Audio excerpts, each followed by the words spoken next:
The good thing is that since I'm making like home movies, basically, people don't really criticize them that much, so I don't really worry about how bad they look sometimes. But if I was a big director, I think that I would actually try to force that. I would try to keep it like a home movie style.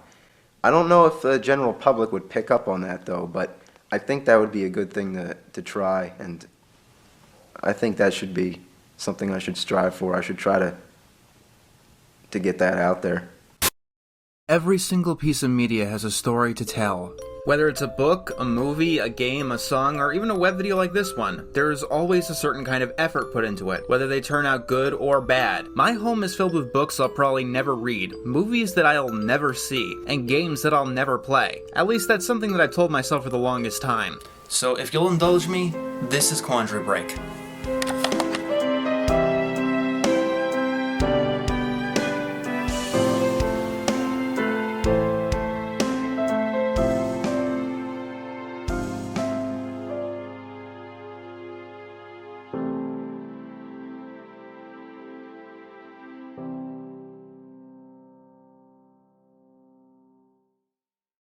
This game sucks.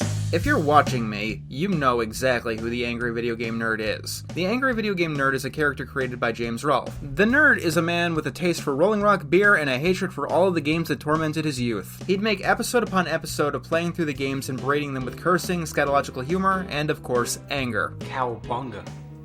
Cow a fucking piece of dog shit. This game is diarrhea coming out of my dick. This game is as appealing as a fucking ooze-infested, dirty fucking sewer rat shit. I've had more fun playing with dog turds. It was a hit in the early days of YouTube and was generally seen with a lot of respect even later on. I don't know if he was truly the first internet critic, but he was the first to really become well known, and his influence on the platform, for better or worse, was undeniable. Let me put it this way. I didn't start watching the AVGN regularly until after I started reviewing things on YouTube on this channel, but I was in the same genre of angry critic back in 2013 and 2014 because my inspirations, the nostalgia critic and Todd in the Shadows, were in some way inspired by him. What is with these morons? They took us over? Bullshit! This is the stupidest alien race I ever heard in my life! It makes no sense! It makes no sense!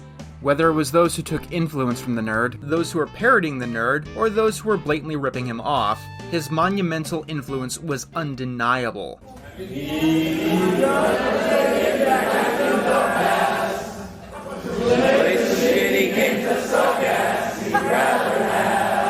To all except the platform itself. One of the earliest YouTube dramas that I was actually aware of was when the partner program started, and the irate gamer got in it while the angry video game nerd did not. What do you think of the irate gamer?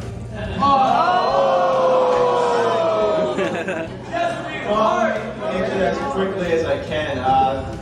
I have no reason to answer it. I mean, he pretty much pretends that I don't exist, so why would I even need to say anything about it? I don't realize what that does. Honestly, that more than anything might be why the irate gamer's name was considered the worst of the worst back in the day. I bring this up because unless you were there at the time, you might not know what kind of a deal that the nerd was on this platform. While the Angry Video Game Nerd is definitely still around and still producing content with his channel Cinemassacre, he's not exactly the household name that he used to be. In a positive sense at any rate. But there's a bit of a rocky start. The first episode had a problem with the script. One of our writers had somehow added a portion that was taken from a pre-existing article. That's unacceptable, and all of us here apologize for letting that sneak in. Now, James Rolfe is usually not a controversial individual, but if you are an internet producer, and a well-known one, sooner or later, controversy is going to find you. As MatPat learned when he declared an indie game Undertale 2, or when several YouTubers got in very hot water for advertising BetterHelp when the rug was pulled out from under that service. James Rolfe and the AVGN brand did brush against controversy a couple of times. One instance was the Cheetahman 2 controversy, where he and several other video gaming personalities advertised a sketchy Kickstarter about a functioning remake of Cheetahman 2, which did not go very well. Last month, AVGN, some Greg Povich guy and other gamer jabronis got together with a master plan to beg for money. These guys made their cartridges without without fundraisers and stuff. They didn't try seeking other people's money. Why are you deleting comments? You were deleting comments left and right that were trashing this whole campaign. Look at that, no ratings at all. Look, ratings have been disabled. Comments have been disabled. But generally, James Rolfe got into controversy more for what he didn't do than what he did, such as announcing that he was not going to see Ghostbusters 2016. Instead of doing what everybody else is going to do, go see the movie and then talk about how bad it is, I'm going to do something different, something unheard of. I'm not going to see it. Wow. What a novel concept, right? If you'll ask anyone in Hollywood, that was the greatest crime that anyone could commit. And despite a lot of more controversial YouTubers, such as Tobiscus or Logan Paul, people like Patton Oswalt decided that James Rolfe was the one that needed to be attacked. Of course, during this controversy, much of the internet came out to defend James. I have no choice but to defend this guy. I really don't see what the problem here is, and the reason is I see quite a bit of myself in the way he discusses this. Most of the backlash against it is just pure sexism. However, I take exception to that being said of James Rolfe, because I don't see any reason to believe that James Rolfe is sexist, or that his desire to not see the movie or review it was sexist. The thing I guess I don't understand about this world we live in is, how does someone delivering a calm, clear message about why they don't like something, with valid points might I add, garner so much pure hatred? None of this is some form of insult. He criticized the merits of the movie and how it could have been better, like good critics do. He's very calm and collected, and that's really good. He was well liked in 2016, maybe not at the height of his popularity anymore, but someone that had a reputation. In a way, it's sad to see how things have gone in the past 6 years. In 2022, James Rolfe isn't hated, I wouldn't say that, but he is now a major target of criticism on the internet, especially among some of the people who used to watch him religiously. How fair is the criticism he gets these days? Well, it depends on the specific criticism, to be honest with you. Some things are very fair, like the controversy in 2021 Monster Madness, in which it was discovered that at least one of the reviews was plagiarized from other reviews. Some of the controversies are in the middle, though. People don't think his reviews are as good as they used to be, which is fair and within debate. On the other end of the spectrum, there's a lot of people making fun of James for needing to leave a video at 5:40 p.m. Oh! Fuck. 5:40 anyway. Alright, let's break it. Alright. Well, anyway, that's it. We just ran out of time because I have to be done at 5:40 right now. And so what's going to happen is exactly 5:40, which is the most non-issue thing that I have ever heard, but yet became a meme on the subreddit The Cinemassacre Truth, which more or less exists to criticize James Rolfe and Cinemassacre projects. A part of the issue is the common consensus is that the reviews aren't as good as they used to be, with some exceptions like Earthbound and Majora's Mask. Complaints have ranged from some episodes being too stationary and not dynamic enough, like many of the 2021 episodes, to ideas that just didn't work as well as planned, like doing an entire review in one take. James has also been accused of being very dismissive of these complaints. And I'll even address a few complaints of the asshole-ish variety. And speaking from experience, it's very easy for me to see eye to eye with him. When complaints range from serious fundamental flaws of where his series is going, to memeing the word time over and over again, I'm facing reality. There doesn't exist enough time in the year to keep doing a full 31 review marathon. Yeah, I know. It gets seriously tempting to just not listen to any of it. While his views and subscribers have been stagnating, he's still been able to pay the bills, so there probably doesn't seem to be any urgency to make a change. And that can be a deadly hole to be trapped in as a content creator on the internet, because by the time you realize something like that, you've already sustained a lot of damage. For me, personally, the 2021 season of AVGN really made me not want to keep watching the series. Not because it was horrendous or because the man behind it did or said something awful, but the year started with Shrek's Fairy Tale Freakdown for the Game Boy Color, and the whole time that I was watching it, I was thinking that there were so many other Shrek games he could also be playing. The Batman episodes went over more than half a dozen games in only 2 episodes. And here he's just focused on one singular game for a series that has plenty of comedic potential. But the worst episode of the year for me had to have been Pac-Man 2, which more or less had the potential to really bring out the anger in the angry video game nerd. No continues? Like, seriously, give me a reason why there's no continues. Why are there no continues? Why are there no fucking continues? Why?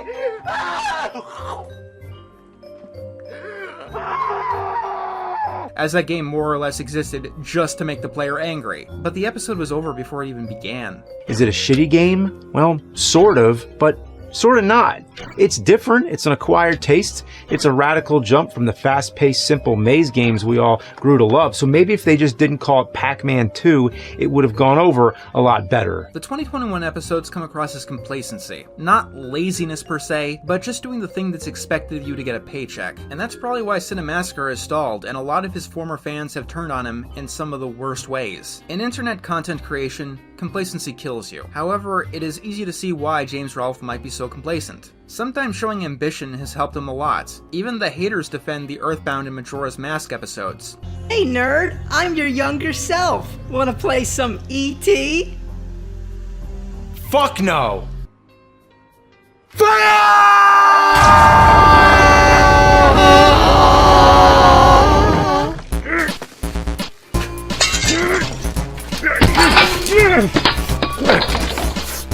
But more often than not, James' ambition comes to form in episodes like Fear and Loathing in Vegas Stakes, or The Immortal. Episodes that are highly experimental, to say the least, and haven't gotten the best reactions. They tend to get the most hatred, and that is something that can really kill a creative drive. That being said, James' ambition can work out exceptionally well. Polybius is probably my favorite nerd episode of all time.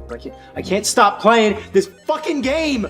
Just look at it! No! Don't look at it! Every day I have to keep editing out footage of the game because it wants to be seen.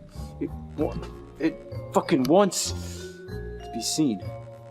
Of course, oftentimes ambition doesn't work out, and that's especially a problem with the way that the internet has evolved in the last few years. When people click on a web series, they rarely want to be surprised. They don't exactly want self-plagiarism, but they want to know exactly what they're going to get episode after episode. They want the same personality, the same style of humor, etc. Today, it seems that most people go for internet content as, well, comfort food. Only the absolute luckiest of content creators can jump the topic that they were established in. And that's really bad for James specifically. He has admitted on many occasions that he was more of a film nerd than a video game nerd. When the first couple of nerd episodes took off, his friend Mike Matei convinced him to continue and gave him his old NES games to do so. Mike Matei is a much more controversial figure than James, but his departure from Cinemassacre and his specific interest in this whole project might be one of the larger reasons that things have gotten so stale. Unfortunately, James and Mike Mondays will not be returning. Mike and I talked about it, and he'll be leaving the channel to focus full-time on his streaming, which is his own independent thing, separate from Cinemassacre. James Rolfe never actually intended to get into the internet video gaming scene, and by some miracle or accident, he ended up creating it. He always wanted to be a filmmaker, first and foremost, and that always has, and always will, create a discrepancy between what he wants to create and what fans of the angry video game nerd want to see. Hello, this is James from Cinemassacre, coming to you with a special message. Basically, since I've been doing one Angry Video Game Nerd episode a month, as opposed to 2, which was insane, by the way, you know, there's a lot of word going around that I'm slowing down, I'm gonna retire the nerd soon, I'm walking away.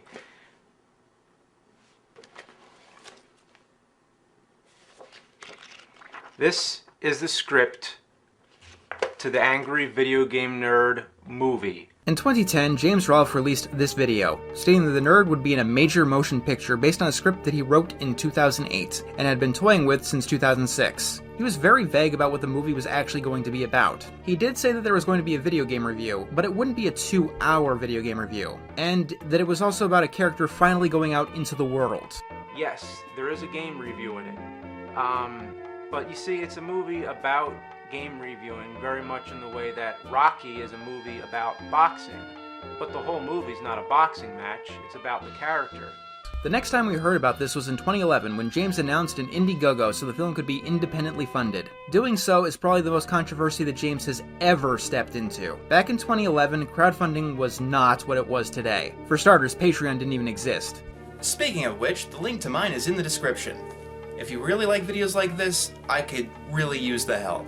Videos this long are definitely not cheap. If I said anything like what I just said there back in 2011, I probably would not have much of a career at all right now. Indiegogo and Kickstarter were these things that only very few people had even heard of, and asking for money at the time was deemed e-begging, and was seen as one of the scummiest things you can do on this platform specifically. More scummy than putting ads on a video about legitimate tragedies. They receive $100,000. People say AVGN has nothing to do with it.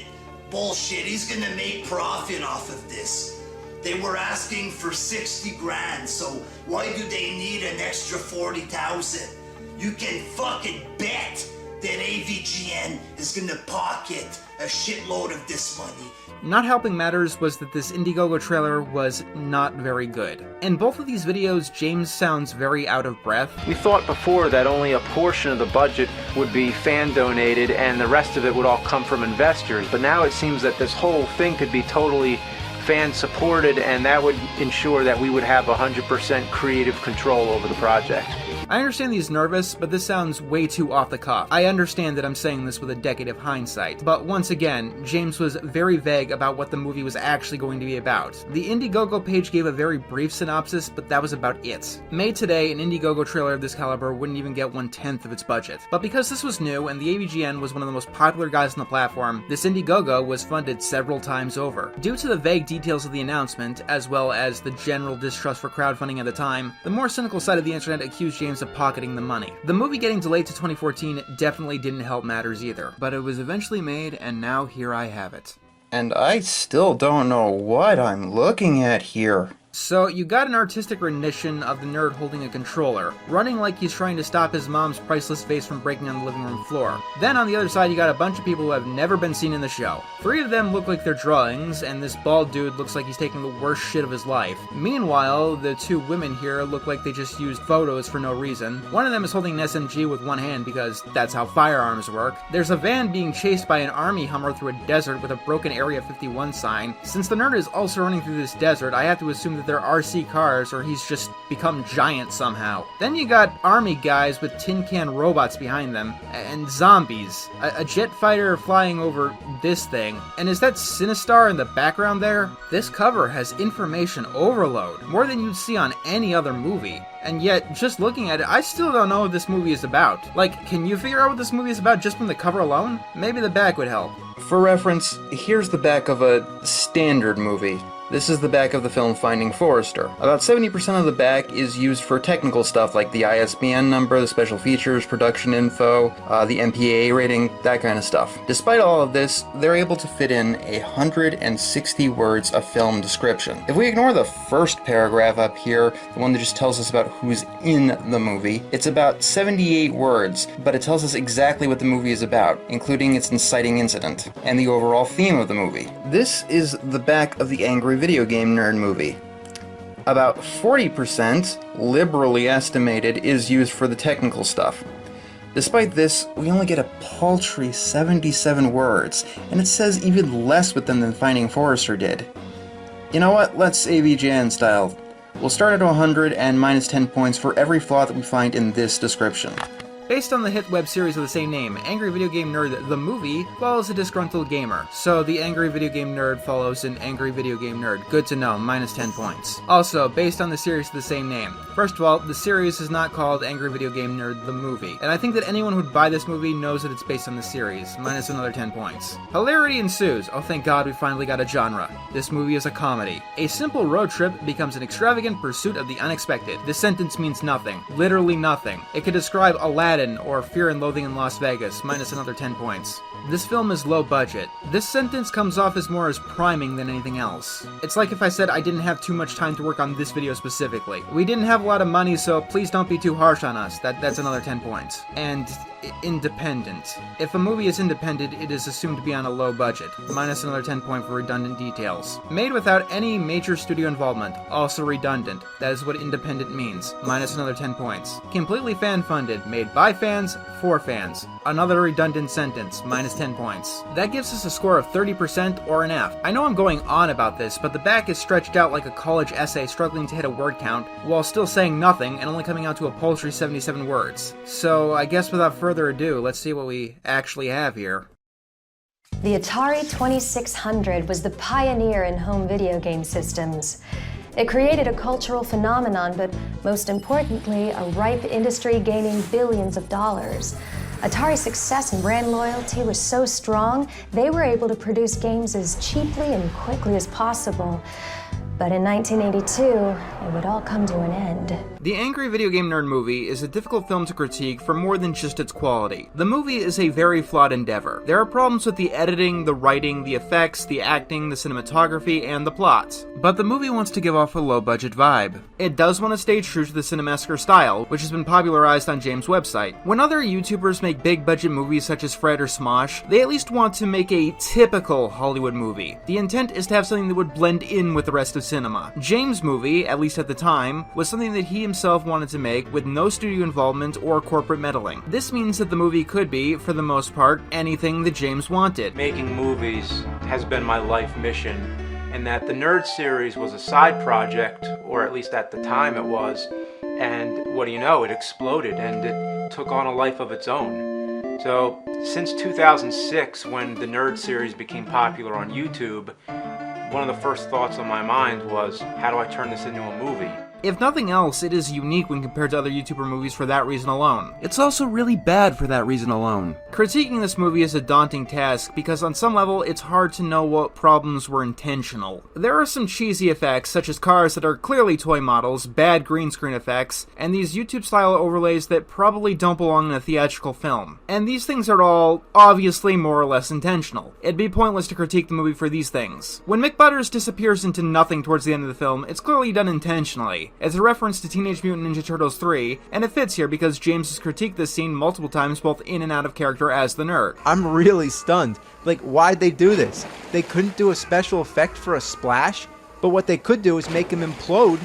Now, if you couldn't make a splash, why couldn't you just cut away and then just leave the sound of the splash? That would have actually been more effective. If you've watched every episode, you probably would have gotten that. Or maybe not, because that episode is hard to find due to copyright. From an outsider perspective, it doesn't make much sense, but the movie is clearly for the fans of the Angry Video Game Nerd in this regard. There are plenty of things in this movie that only fans of the series are going to get. It's not like, say, The Simpsons movie, which goes out of its way to appeal to the 3 people in the world who had never seen The Simpsons. That's why Arnold was the President of the United States, despite the show already having an Arnold Exby, Rainier Wolfcastle. Some flaws of the movie are less black and white. The biggest issues that I had with the movie came down to its writing, and that goes in several directions. Let's talk about the story. The Angry Video Game Nerd series is known for getting occasionally over the top and out there, even more so after the movie than before it. While there were episodes that had a large semblance of a plot, such as Nintendo World Championships or Rob the Robot, for the most part, things didn't get more out there than a character from the video game visiting the nerd and them having some kind of fight. Even the Halloween episodes, which were more elaborate, tended to boil down to that, with maybe the exception of the Texas Chainsaw Massacre episode. It wouldn't be until years later where we started getting episodes like Berenstain Bears, Polybius, Mega Man, and Earthbound that really started establishing the world that the nerd lived in, and who he was as a character. The AVGN movie is the most quirky and out there of all of the stories he's ever gone through, and at the same time, it's unfortunately one of the most boring. The plot of this movie starts out too simple, and then it gets way too out there. The first 40 minutes of this film is about the nerd refusing to review E.T. You see that, nerd?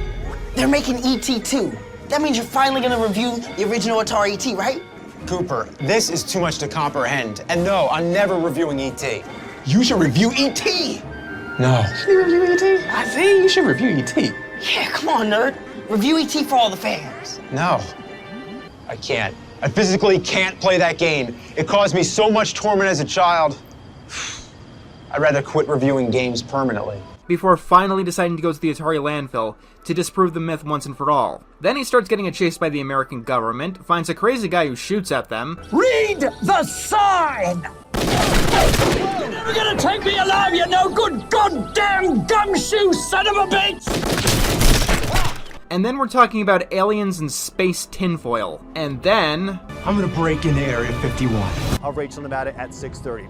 Then the kaiju shows up and the movie just loses me completely. There's also zombies and killer robots somewhere in there. There's a lot to this movie. It's extremely bloated. And the saddest part is I think I know exactly the mistake that James as a creator made here. This was likely to be James' one chance at making a big budget movie. Well, relatively speaking. But acting, directing, and writing his own Hollywood movie. Basically having total creative control. And he probably knew that at the time. Unless you've made very specific life choices, this kind of thing is usually a once-in-a-lifetime opportunity. So a thought process can crop up like this. If I don't put zombies in this movie, I'm never going to have a chance to make a big-budget movie with zombies. If I don't have a plot where we break into Area 51, I'm never going to be able to make that movie. At least, not as good as I could here. It's an opportunity that I'm leaving on the table. If I don't have a kaiju destroy Las Vegas, this might never be in cinema ever. Of course, it was at a later point, but you understand what I'm saying, right? I can best describe it as the opposite of writer's block. Too many ideas, and too many things that you want to see in the finished project.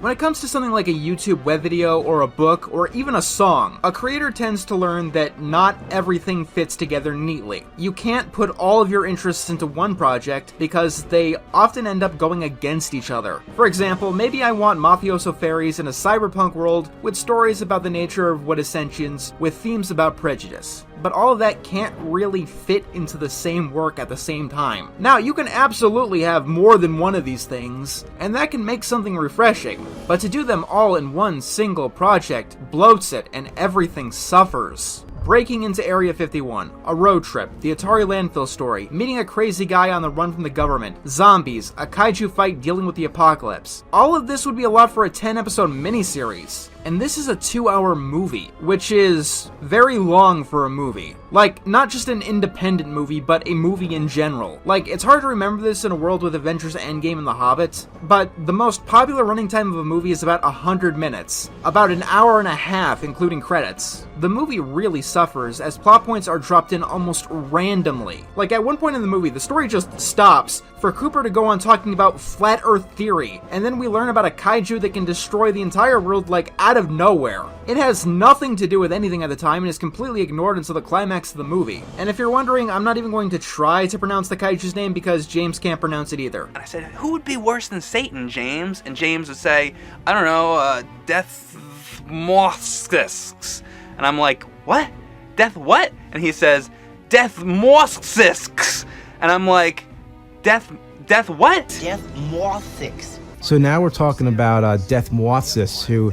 Morskis, you gotta get the Morskis. If you say it correctly, lightning will strike. The thing that suffers the most, though, is the whole Mount Fuji thing. Like, there's a point where they get to the retired scientist's house, they're talking about where the game designer for E.T. is, and then the conversation literally stops for this. Did you know the Atari logo was based off Mount Fuji? I always found that odd. I'm not making anything up. There is zero prompting for this. Yes, Mendy is wearing an Atari shirt, but people don't generally talk like that unless they've got some kind of mental degeneration. Imagine that. You're talking about, I don't know, cake recipes, and then someone just says, the Atari logo is based on Mount Fuji. I always found that rather odd. Oh, I prefer to use 2 eggs in my recipe. When something like this... We got a new client at the bank. We'll make a lot of money. What client? I cannot tell you. It's confidential. Oh, come on. Why not? No, I can't. Anyway, how is your sex life? Has a better flow. There's an issue. And that brings us to a question. Was this intentional? Let's assume that it was. It comes across as more awkward than funny. It doesn't really establish Xandor's character. He doesn't keep this absent-mindedness throughout the entire plot. It can only feel like they're messily trying to include a plot point that can't fit anywhere else. And failing. Because Mount Fuji comes up again later on, when the villain Dark Onward is trying to tempt the nerd to play E.T. Well, I may not be able to blow up your gamers, but I can blow up your precious Atari monument! Stupid Atari, stupid Mount Fuji!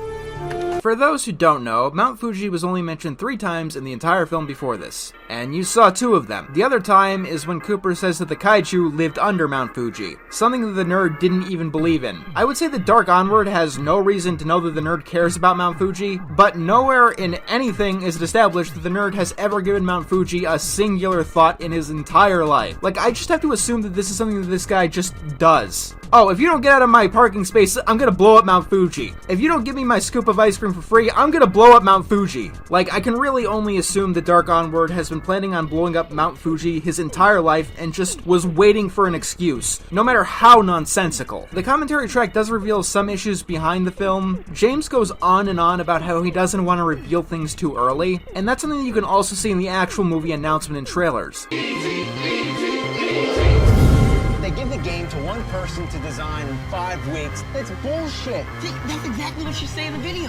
I mean, when gamers found out E.T. was buried in that landfill, it became forever buried in our conscious minds. I have to save the fans. He wants to be incredibly subtle, not revealing things too early. Now here's a problem that a lot of creators have. When they're afraid of doing something like that, they tend to go double in the opposite direction. So instead of revealing plot points too early, now things come out of nowhere because you didn't reveal them at all. Without the proper foreshadowing, this movie just falls into random events happening one after another with no build-up or pretext. And when that happens, there's very little reason to care about what's going on. Like, the Mount Fuji thing is just so random. And in any other movie, that randomness might be funny, but because this happens so late into the movie, I've already been beaten back by every tedious moment of the film. So much is just crammed into it that it becomes exhausting. And because there's just so much randomness, nothing in particular stands out as exceptionally random. They don't even start their road trip until like 30 minutes into the film, so much of the front half of this movie is back and forth. We get the same information over and over again. E.T. is the worst game of all time. The nerd doesn't want to review it. All of his fans want him to. Again and again and again, for the first 25% of the movie. The film is terribly paced, and that is something that intentional flaws and a low-budget vibe cannot excuse you from. This is just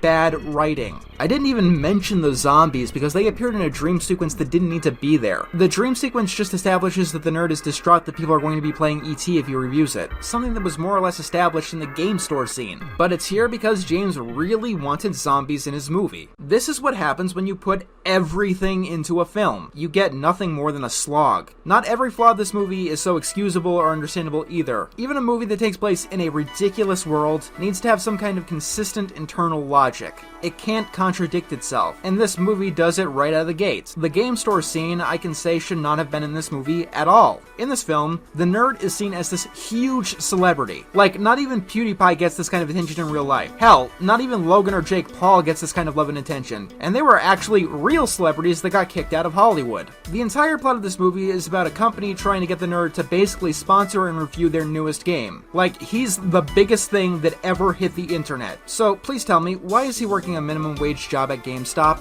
Or Game Cops, whatever? It's a job that he hates and brings him no satisfaction. Yet he's one of the greatest things alive that everyone loves. I'd say that maybe in this universe, web content brings in no money at all, but once again, the plot is about a company basically sponsoring the nerd to do a review. Right, the game store scene is here because we had to fit Eddie Pepitone somewhere into the film. Consistent logic be damned. Go for the gun! I'd rather not. Go for the gun! Take it out of my hand! You're gonna sell it. I don't give a shit about your happy horse shit Sega games or the Game Kid or all that shit. Whatever on that shelf, you get it sold! Like, the actual series went into the fact that the nerd didn't have much money in the Treasure Master episode, but the actual series didn't also make the nerd seem like the biggest thing on the planet, or anything other than a nerd playing games in his basement. UHF, the Weird Al movie, delved deep into parody, but the movie didn't have him being a super successful parody artist, while at the same time having him work at a burger joint. No, the character in the movie had a long string of failures before his imagination started helping him find success. You can't start at the bottom and the top of the world. It doesn't make any sense in any universe. Even one with Deathmothics. This isn't one of those funny flaws left in for people to point out. You know, like continuity errors. Don't we have any weapons aboard this vehicle? No, sir, we took them out so we could fit your chair. She says after we saw at least 3 people enter the vehicle with a gun. These are genuine structural issues to the film. They don't make it campy or so bad it's good. They come off as distracting, especially if you are in this film's target audience. Let me put it this way. The nerd character in real life is so successful and popular that he was able to crowdfund $400,000 to make his own movie independent of a studio. Anyone who picks up this movie is going to know this, even without the movie going on and on about how great the nerd is in this universe. Most people in this movie's target audience are probably going to wonder why the nerd is working a minimum wage job. Because those fans who are dedicated enough to watch frequent uploads and actually buy this video know that the nerd pays his bills by being the nerd. It's actually kind of funny in a meta way though. While being the angry video game nerd movie excuses you from some flaws, it opens the door to others that a more typical movie would be excused from. The movie is called Angry Video Game Nerd, the movie. Chances are, if you're a fan of him, you're a fan of video games. It's not a 100% overlap, but it's probably a safe bet, right? Here's the thing. The real-life James Rolfe is not a gaming nerd, and this movie really shows this off. Come on, they nerfed PvP. Okay, Mr. Rolfe, can you please tell me, how do you nerf the entire concept of player versus player in an MMO? Like what does that even mean? Alright, just let me finish this level. Finish this level? It's an MMO! Do you mean get a level? How does one finish a level in an MMO? I haven't had to deal with this much out-of-touch boomer energy in video games since... We don't have any plans at the moment to do PC.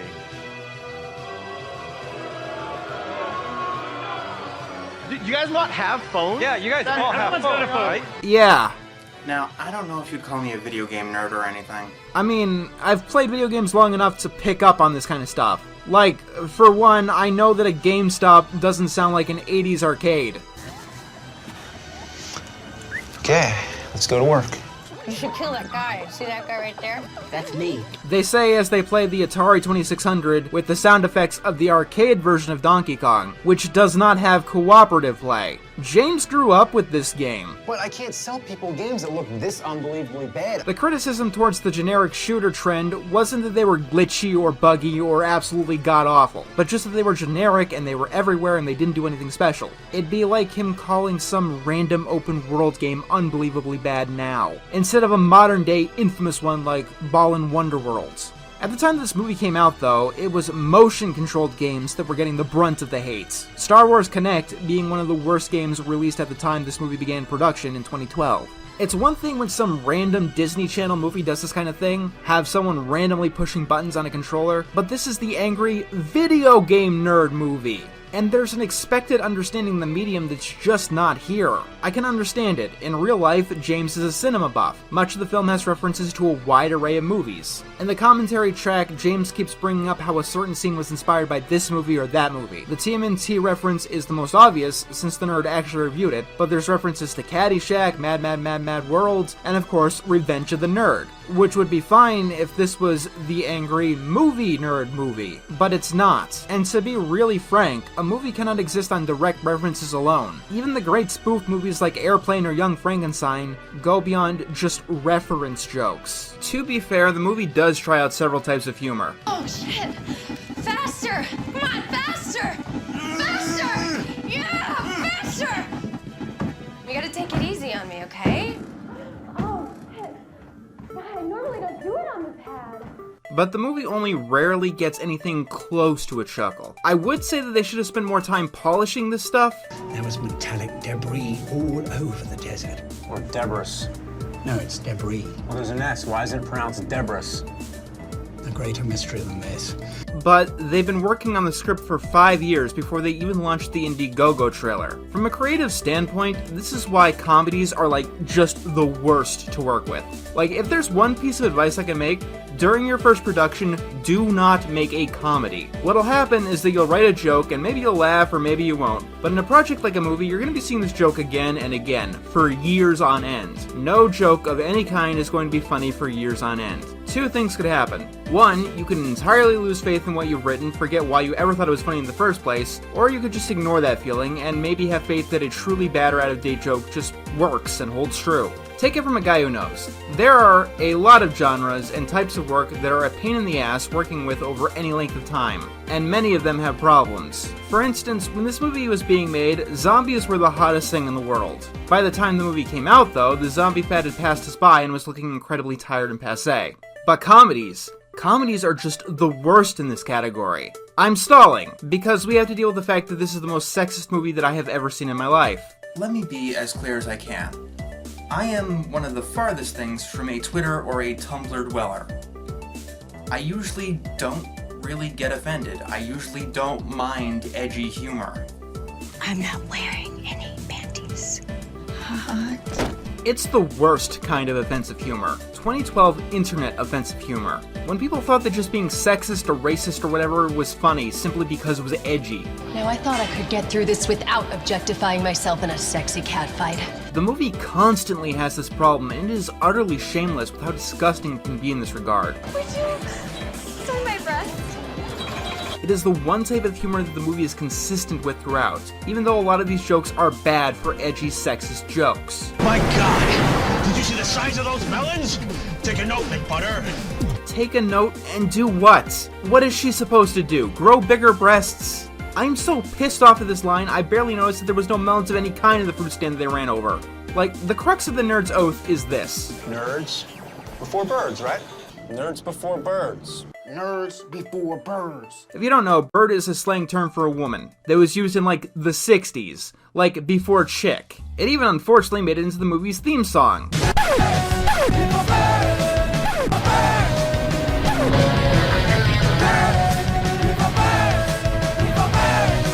Speaking of which, we get this movie's full of strong women. There are only 2 female characters in the entire film, 3 if you count Cooper's mother, who never appears on screen. One of them is the emotionless hard-ass stereotype, and the other one is literally a fake gamer girl. But, Now I thought I could get through this without objectifying myself in a sexy catfight.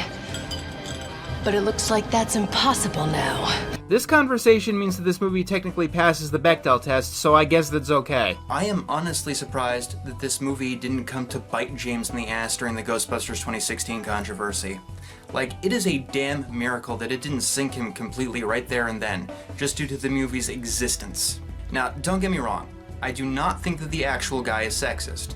This movie did have more than one writer, and this stuff was seen as more acceptable back then, on the internet for mainstream content creators. It's also worth noting that James was married at the time that this movie was being made. If the closest woman to you signs off on something like this, as she was a producer of the film, it can be extremely tempting to not give it a second thought. I believe that James would not make these jokes today, especially having 2 daughters now. But regardless of all of this, the most mystifying thing to me about these sexist jokes is, where the hell did any of this come from? I've watched the entire AVGN series, each episode multiple times, and not once, not a single time, in any single episode, not a single joke, dealt with sexism or racism or anything like that. Even when he was playing the Barbie NES game, nothing like this came up. It is not a part of the nerd's character. Like, the best I can say is that it might be some failed commentary on sexism in cinema. Diversion didn't work, sir. You should have put her into something more provocative. But because the writing is so poor, all the movie did was take that sexism out of the subtext in the films he's critiquing and putting it right into the text. Instead of trying to be subtle with things like male gaze or objectification, no, he's doing it and he's doing it blatantly, with absolutely no shame whatsoever. It's not funny, and it's not insightful either. I'm fine with sexist jokes, but they've actually got to be funny. And at best, this is horribly juvenile. And at worst, well, here's the thing. There's a stereotype when it comes to video game nerds. A stereotype that kinda came to a head in 2014. Thankfully for James, quite a bit later in 2014 after this movie was released. But the stereotype is that nerd and geek communities are very exclusive. A bit of a boys' club. Relax, nerd. She's our producer. And she's not a girl. She's a gamer. People who keep their playground sexism into adulthood and don't want to play with girls because they're icky. Or barring that, they're only willing to play Tomb Raider because Lara Croft's pyramid breasts get them hard. Like, nerd rage and overreacting to stupid things is another stereotype of the nerd archetype. And like... Yeah! Burn, baby, burn! Obviously. But here's the thing. The fact that there's an angry nerd presupposes the fact that there are nerds in the world who aren't so angry. The sexism throughout this movie just seems to be part and parcel with the whole nerd package. The nerd himself even says so. If you want to be a nerd like me, you gotta make some unique sacrifices. No physical fitness, no social popularity, and most important, no girls.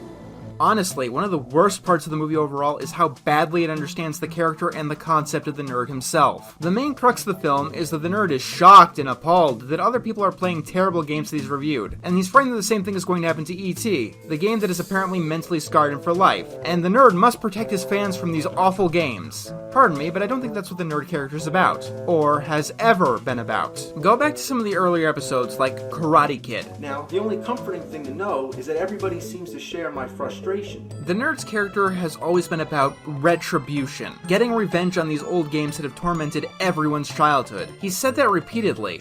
Like, the closest he gets to protecting the fans is going about how we didn't have the internet to look up how to get through these games. The closest I could find was the re-review of Dr. Jekyll and Mr. Hyde, but even then, it's only barely there. The AVGN's gimmick has never been, I remember it so you don't have to. His gimmick has been, these games caused me so much pain as a kid that I'm going to get revenge. For all of us. Him trying to protect the fans from a game has never really been a thing until the Polybius episode years later. And that was explained in context a hell of a lot better than it was here. Monsters and creatures from the game, yes, absolutely, the nerd would fight that, but not exactly the game itself. Speaking of Polybius...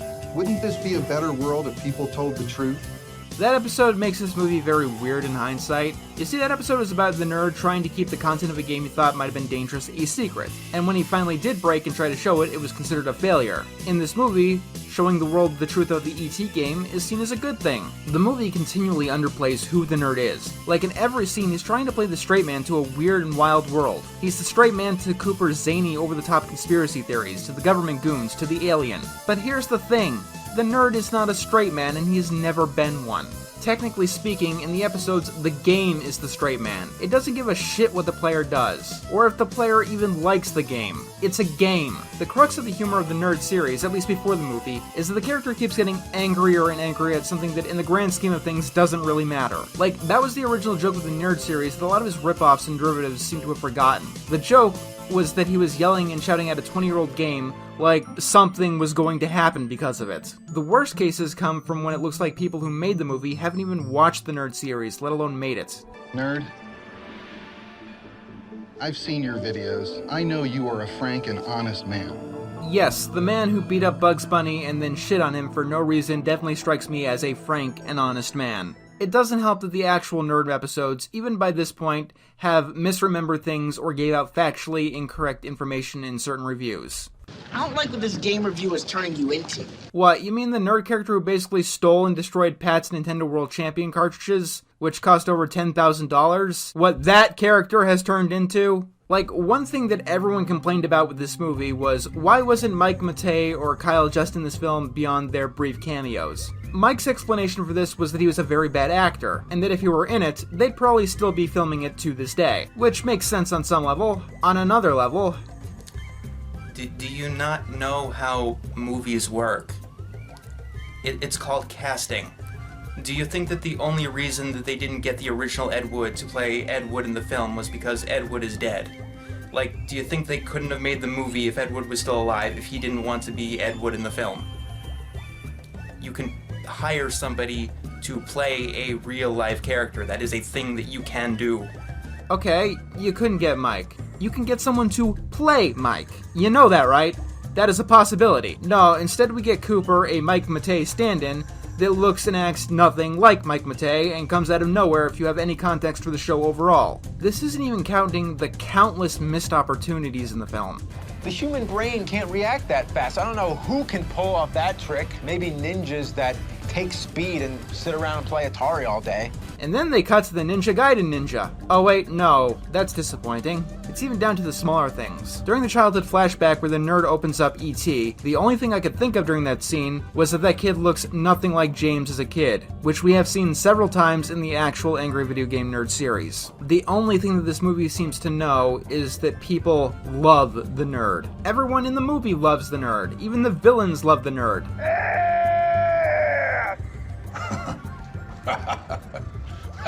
He's funny, I like him. The movie is really obsessed with itself, to put it as mildly as I can. The movie is filled in with all of these people talking up the nerd. I don't want to be too harsh because these were actual fans the team asked to send them in videos asking the nerd to review E.T. And later at the landfill convention scene, those were actual fans that did come down. I can strongly understand wanting to make this movie seem like it's for the fans, because in truth it was. But the way they go about it makes it seem more masturbatory than anything else. And that's made even worse by the writing and the plot. The nerd must protect the fans by not playing and disproving the E.T. myth, because apparently his fans can't think for themselves. Dude, when the nerd says something is bullshit, it's bullshit. And unless he specifically does something, they'll all walk into playing the game themselves. The for the fans stuff in this movie comes across as egotistical rather than appreciative. Well, now I gotta buy it. You'll buy anything that I spit on just because I spit on it. The worst of this comes because of the zombies. Specifically because the nerd comes across them in an amusement park set up for him and the E.T. game. Like, a lot of people have lost the plot on exactly what zombies represent, but they're basically created by a fear of mob mentality. The fear that the mindless masses will attack you or do worse, that they cannot be reasoned with. And when zombies start attacking the nerd in a place where a bunch of fans are congregating wanting him to review E.T., it creates a very bad look. The actual E.T. review was the worst for me. One thing that was promised about this movie was that there would be an actual game review, and in the actual movie, it's played over the credits, where it's relegated to half a screen, and it also breaks the plot of the movie completely. E.T. the game was so bad that it apparently traumatized the nerd, but when we actually get to the actual review, it was okay. The scene where we see Cooper's internet series comes off as similarly tasteless. In-universe, he's a guy who's inspired by the nerd to create his own series, but everyone around him is incredibly dismissive of it. The very little of it we've seen doesn't make it seem anything bad or uncomfortable. Have you ever taken a really long dump and then you sit on the toilet going, God dang, what did I eat? That's the feeling that you get after playing this game. This is a super rad video game, dude. It's not like he's filling it with sexist jokes or anything. He's just a guy taking after the nerd. And well, that's where most content creators begin, following the trends and styles of their inspirations. Was this intentional? No, absolutely not. I'm not surprised that this movie is pumping itself up so much. After all, it was a movie that's crowdfunded for over $400,000, based on a web series, back in 2012, a time when this kind of stuff was more or less unheard of. It does make sense that this movie would have quite the ego. Is there something mystical about the game? There is. It's a floor plan to Area 51 as well as an access key, and every cartridge contained a piece of the alien ship. Sure, but forget about all that. The mystical thing about all these old craptastic games is that they somehow hold a place in our hearts and bring us back to that special time when we were kids. And that's the power of the classics. And the not-so-classics that we love to hate.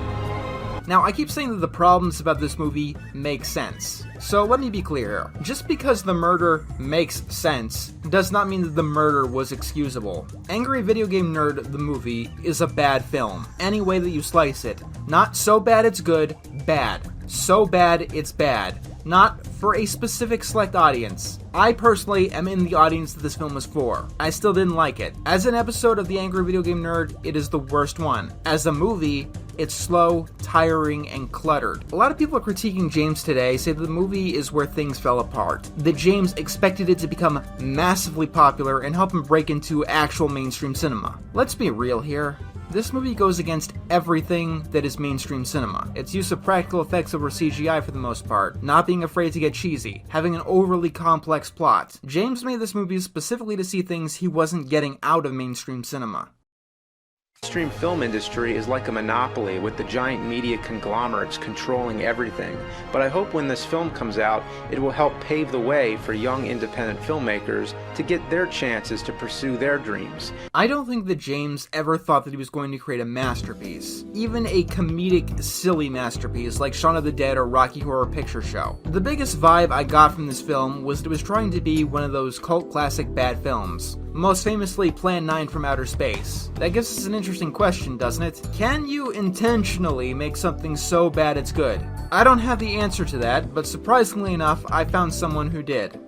It's foul, it's putrid, it's despicable, as it intentionally tries to be, but true wretchedness is too unique to duplicate. Irony is as she wrote. This movie has fallen largely into obscurity, both within the fandom and without. What you'll hear mostly about this film is that it's a cut above other YouTuber films or the channel awesome anniversaries. And maybe that's true. Maybe we'll find out someday as we look into them. But does that really matter? All that makes it is a less likely target for those who talk about internet personalities. I mean, why talk about the AVGN movie when the Fred movies exist, right? This didn't become a big blockbuster, but it was never intended to be. It didn't become a cult classic either, though. If I were to recommend you a bad film that you might enjoy, it would not be this one. At all. As someone who's seen quite a lot of them. I'd recommend something like Elf Bowling the Movie or Tentacolino, or even something like The Last Airbender over this. It's not the worst movie I've ever seen. Most of the Disney live-action remakes I feel are worse because they don't have the passion that this film did. Artists and critics alike speak positively about passion, but in reality, passion is like fire. It's important to keep the engine going, but unrestrained, it will burn the engine down. People bring up the passion of creators like Ed Wood, showcased brilliantly in the movie with his name. Nothing would ever get in his way or stop his love of cinema and creating movies. Reality, though, didn't have such a Hollywood ending that the film did. Because he was never able to reflect, Ed Wood died making porn against his moral fiber. Angry Video Game Nerd the movie is very passionate. So passionate, it'll run into a minefield no matter what you say. I know where unmitigated passion can get you. Making an 8-part documentary, writing a book, reviewing every single Nicktoon or episode of MLP. It's costly. Mentally, financially, and everything in between. Especially when it doesn't pan out as well as you were hoping. Especially when it becomes a regret. It makes me wonder how James feels about this movie in hindsight. After all, a failure on this magnitude has the potential to stick with you for quite some time. I don't think he's talked about this for quite a few years at this point. When I first watched this movie when it came out, my inclinations were that this was definitely the movie that James Rolfe wanted to make. My inclinations today aren't too different. This is the movie that James Rolfe wanted to make in 2012. And even ignoring the movie's reception, people change a lot in 10 years. Like, a lot of us YouTubers are growing up and realizing that our early behavior wasn't exactly acceptable. Like on those parental flaws videos I mentioned, and most of them he's added in content warnings, talking about how much he strayed away from the edgy stuff. It can be hard to do that when that's the kind of content that more or less made you and made your career. Shouting at creators and such is how I started off before I grew up. But here's the thing, what I made, all the shouting, that was just videos. One or more in a long string of them that we're still making today. And if they ever gotten too bad, they could just be taken down completely, like the Key of Awesome's parody of Pumped Up Kicks. But the Angry Video Game Nerd movie is, well, just that. It's a theatrical film. It's technically an opus. The grandest project that James has ever embarked on, filled with 2012 internet edgy humor that has aged like milk. Because of this movie's reception, it's a hard sell to get another one, and in the years since, the nerd's popularity has waned and stagnated. Many argue that much of this is because of how the movie turned out, if not in its quality, then in its popularity. Actually, I don't believe that. I believe that the best nerd episodes came out after the movie. Mega Man, Berenstein Bears, Polybius, Earthbound, Majora's Mask, Seaman. I'd even defend a lot more of the typical ones like Ray 2020, Tomb Raider games, Amiga CD32. If this movie's failure broke James' ego, as many of his detractors seem to claim, none of these episodes would exist. Or at the very least, none of them would be trying to push the series forward. This also goes for modern episodes that I don't particularly like, such as The Immortal or Fear and Loathing in Vegas Stakes. I do agree that the series has become very hit and miss, but the hits are probably better than they've ever been, at least until the 2021 season. But then again, that season hit us all, didn't it? I think that James has learned a lot from this film, as a director, as a writer, and just as a content creator in general. The Polybius episode used a lot of interesting film techniques, and had a great sense of pacing and tone. The Mega Man games really did understand the nerd and the show's history. It went above and beyond in understanding what makes the concept work, and that has been brought to even some of his side projects, like the Dr. Jekyll and Mr. Hyde movie trailer.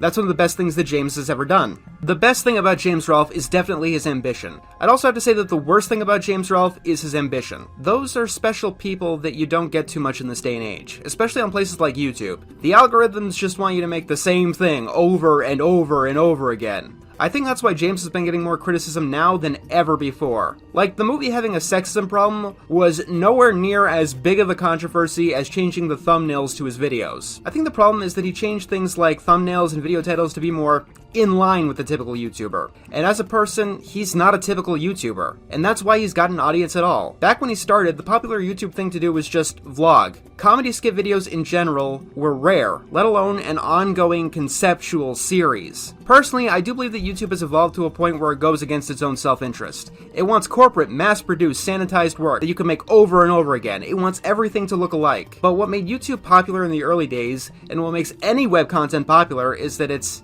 not that. We went from a man who could crowdfund a movie when asking for money at all over the internet could kill a career, to a man who gets made fun of because he had to leave a video at a specific time. Because that man is just trying to do what the platform is asking from him, and his ticket to fame was a series that goes against everything that the current algorithms stand for. My favorite James Rolfe videos of the past few years actually haven't been the AVGN videos. They've been videos like which is the most accurate Dracula film, or seeing him play through his daughter's Mario Maker levels. Ironically enough, close to the vlog type of stuff he got popular popular for not doing. And I believe that if he just stuck to that kind of video, even abandoning the nerd at this point, he'd get out of the stagnation that he finds himself in. But I don't think that he'd do that. I don't think it'd make him happy as a creator. He's a man that has these very cool ideas and needs to see them realized. That's admirable, but the reality is that it does require sacrifice. A person like James Rolfe is probably never going to have the success that he could have if he just went with the flow and followed the popular trends. But that's not the question we should be asking. The question we should be asking is, does he have the success that he wants to have? And I don't think that I can answer that question, especially lately. It's been a weird time for online content creators. But I hope when this film comes out, it will help pave the way for young independent filmmakers to get their chances to pursue their dreams. I think that he might have gotten something like this though, just not in the way that he might have expected. As far as I could tell, Angry Video Game Nerd the movie was the movie that broke down the wall into making crowdfunding a creative project acceptable to the internet public. Look at any other crowdfunded film. The Babadook 2014, Anomalisa 2015, Bee and Puppycat 2017. While not every single thing crowdfunded afterwards found success or was even taken all that seriously, the idea of crowdfunding a project seemed a little bit more acceptable. The Angry Video Game Nerd could have failed to make a movie completely and disappointed everyone involved, vindicating the critics who thought that he might have pocketed the money. It was new, and it was more of a chance than it was today, and it was a major risk. Keep in mind, at the start, James wasn't expecting the thing to be completely fan-funded either. He was only able to do that because he got his budget several times over. Maybe it's a bit generous to give James Rolfe the credit or blame for this, but I really remember this movie being a kick-down-the-door moment for crowdfunded projects. It's definitely more acceptable today than it was when he ran his Indiegogo. That's damn near undeniable. But the movie itself's influence will probably be limited. It will probably be forgotten in time, but how it was created, I think, is a story that will live on.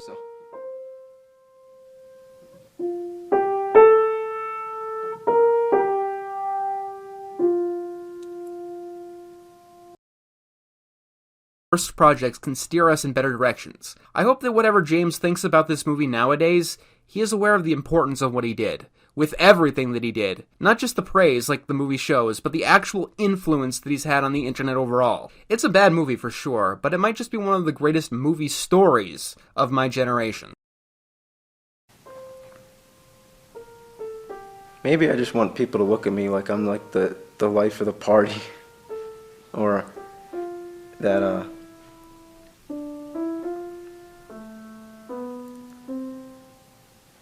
in a way, really,